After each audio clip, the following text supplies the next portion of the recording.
Atsantsika hatreo ny pejy fampiavana-pirenena sy isan'ny vaovao mbola misongadina sy mitana ny sainy maro fa ndray mbava kosa mahakasika ny toetrandro nahafehy ny fipetraka nazo ny anarany hoe Ajali ilay rivo-toza ao amin'ny ranomasimbe Indiana tsy mbola misy fiantraikany eto amin'ny toetrandro eto Madagasikara moa izany rivo-toza izany hatreto. Nahafehy ny fipetra ho Maliala ka nomena anarana hoe Ajali ilay rivo-dozan'ny forona tao amin'ny ranomasimbe Indiana. Rano maraina teo nizotra ny antsinanana somary atimo antsinanana ny diany ary arahina tafio-drivotra mahatratra 20 kilometatra isan'ora any amin'ny faritra manakaiky ny Fobeny dia nahazo ery hatrany ity rivo-doza ity. Le rivo-doza aloha zany dia efa nahazo anarana hoe Ajali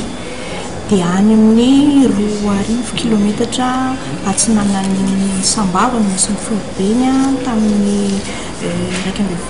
atoandro rahateto amintsika teo nisaka manalavitra izy mitsinanana somary atsimo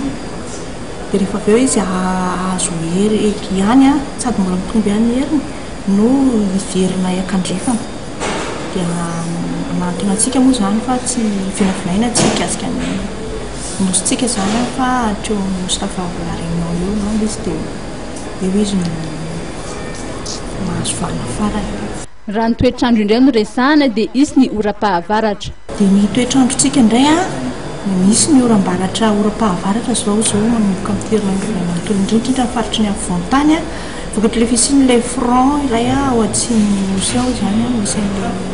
front matanjaka dia matanjaka moa efa manomboka amin'seho koa ny mousson any amin'ny faritry ny lakan-drano Mozambika avaratra iny.